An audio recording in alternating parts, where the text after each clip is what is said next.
Hey happy homeschoolers, it's Lindsay from Hearth and Story, and today I'm bringing you a flip through of our new novel study for Double Dutch by Sharon M. Draper.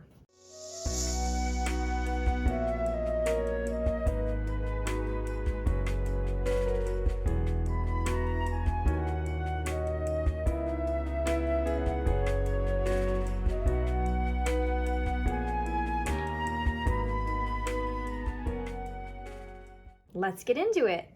So Double Dutch is part of our thematic series, Better Together.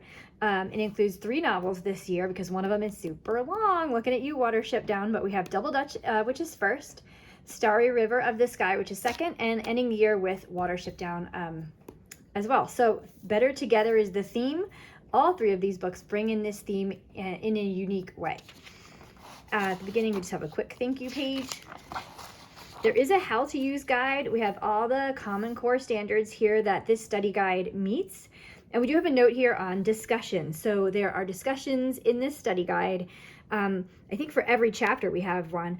So I do recommend that parents read this book along with their kids so that they can participate in these discussions. And it's just cool, critical thinking questions that go along with the chapter. And we do have your list of materials here. It's really not much besides you do need a copy of the book. So when we sell our study guides, they do not come with a copy of the book. You need to get that. You can get it from the library or just buy it. So each page has usually 2 chapters. Sometimes there's 1 and sometimes there's 3.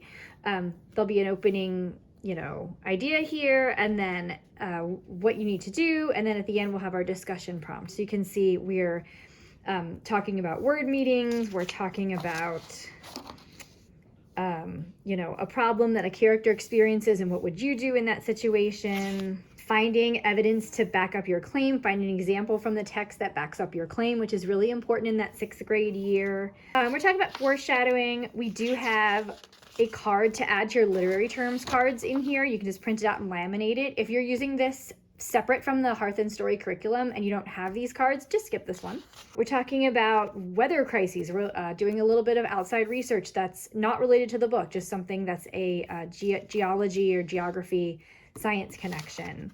Another thing we're doing is writing a summary of what happens in the book. So we want to practice writing just a simple summary. This is not a book review, where it's not where you're giving your opinion. But are you able to recall what happened and just relate it back to someone else who hadn't read the book?